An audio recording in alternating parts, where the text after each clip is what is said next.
BJP ने बुलाई है महामंत्रियों की बैठक। ये बड़ी और अहम जानकारी। बीजेपी मुख्यालय में ये बैठक होगी।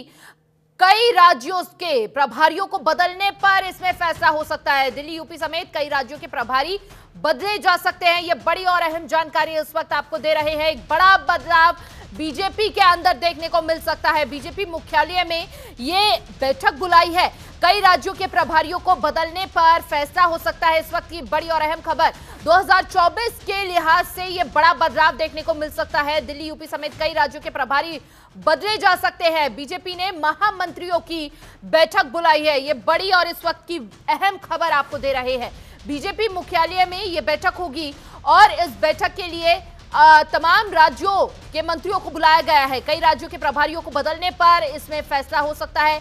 दिल्ली, यूपी समेत कई राज्यों के प्रभारी बदले जा सकते हैं। उनके अब तक किए गए कार्यों को देखते हुए यह बड़ा बदलाव हो सकता है। साथ ही 2024 को और किस तरह से मजबूत करना है, उस रोड मैप को और किस तरह से मजबूत करना है, ये तमाम रणनीति को ध्यान में रखते हुए बीजेपी एक बड़ा बदलाव कर सकती है 2024 के चुनावों से पहले। सूत्रों के हवाले से यह बड़ी और अहम जानकारी आपको दे रहे हैं। दिल्ली, यूपी समेत कई राज्यों के प्रभारी बदले जा सकते हैं।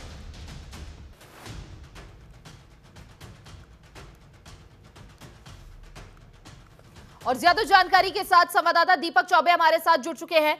दीपक, ये बैठक किन मायनों में अहम मानी जा रही है? किस तरह की हलचल वहां पर देखने को मिल रही है? बिल्कुल, देखिए हिमानी, अगर बात की जाए तो ये बैठक जो है वो शाम 6 बजे के आसपास में बीजेपी मुख्यालय में होगी।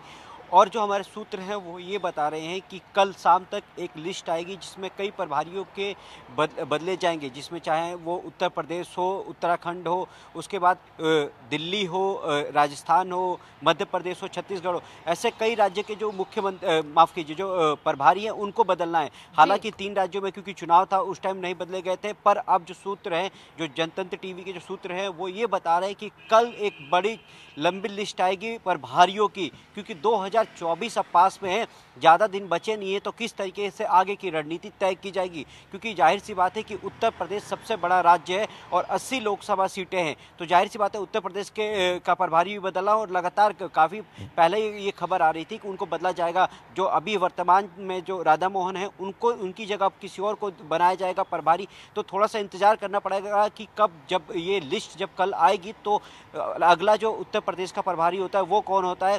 सूत्र ये भी बता रहे हैं कि दिल्ली के जो नए प्रभारी होंगे वो होंगे राधा मोहन दास अग्रवाल।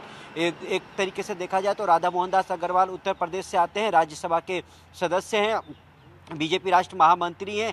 और ये वही राधा मोहन दास अग्रवाल है जिन्होंने मुख्यमंत्री योगी आदित्यनाथ को अपनी सीट सौंपी थी कि आप इस सीट से चुनाव लड़ जाइए। तो जाहिर सी बात है कि अब बीजेपी जो है वो लोकसभा की तैयारियों में जुट चुकी है और किस तरीके से आगे की रणनीति तय करनी है उस पर आज विचार विमर्श होगा। उसके बाद अभी तक ये कहा जा रहा था कि प्राण प्रतिष्ठा के बाद ये बड़ा बदलाव देखने को मिल सकता है, बैठक बुलाई जा सकती है, लेकिन अब तो प्राण प्रतिष्ठा से पहले ही इस बैठक को बुला लिया गया है और यही संकेत मिल रहे हैं कि जल्द से जल्द ये बदलाव भी देखने को मिलेगा।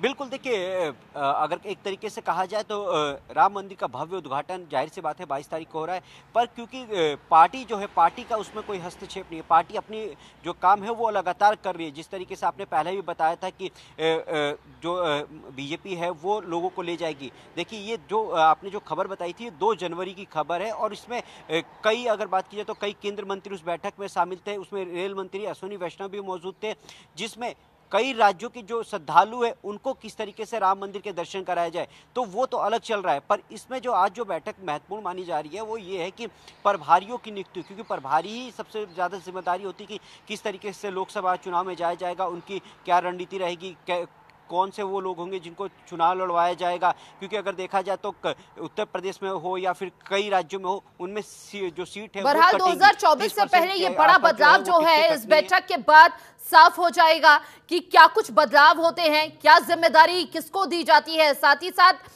किस तरह से 2024 की रणनीति को तैयार करना है, किस तरह से 2024 के रोड मैप को पूरी तरह से जमीनी स्तर पर लाना है। ये वो तमाम चीजें और साथ ही तमाम बड़ी चुनौतियों को पार किस तरह से लगाना है इस बैठक में साफ हो जाएगा। बहुत बहुत शुक्रिया दीपक आपका तमाम जानकारी साझा करने के लिए, हमारे साथ जुड़ने के लिए।